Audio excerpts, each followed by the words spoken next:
ইসরায়েলের অর্থমন্ত্রী Bezalel Smotrich বলেছেন, ফিলিস্তিনি সশস্ত্র সংগঠন হামাস যদি অস্ত্র না ছাড়ে তাহলে পুরো গাজা দখল করা হবে। এটি হামাসকে দেওয়া চূড়ান্ত হুঁশিয়ারি বলে মনে করিয়ে দেন তিনি।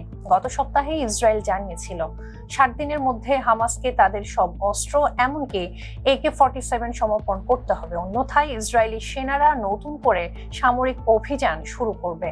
ইসরায়েলি মন্ত্রিপরিষদ সচিব ইয়োসি ফুচোস জানিয়েছেন, মার্কিন প্রশাসনও এই সময়সীমার জন্য অনুরোধ করেছে।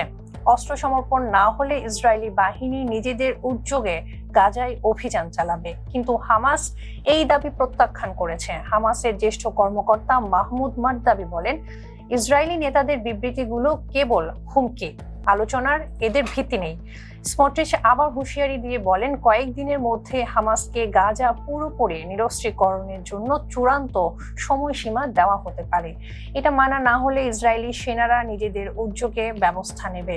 ইসরায়েলের পরিকল্পনা অনুযায়ী বিভিন্ন অপশন বিবেচনা করা হচ্ছে, তবে আন্তর্জাতিক শান্তিরক্ষা বাহিনী থাকলেও তারা দ্রুত সরে যাবে যদি ইসরায়েলি সেনারা অভিযান চালাতে চায়। একই সময় গাজার বিভিন্ন অংশে সহিংসতা অব্যাহত রাখা হয়েছে। দক্ষিণ গাজার কথিত যুদ্ধবিরতির লাইন অতিক্রমের অভিযোগে একজন ফিলিস্তিনি নিহত হয়েছেন। গাজার উত্তর ও দক্ষিণে ট্যাঙ্ক এবং বিমান হামলা চালানো হয়েছে। পশ্চিম তীরে নাবলুসের একটি মসজিদে ভাঙচুর এবং অগ্নিসংযোগের ঘটনাও ঘটেছে।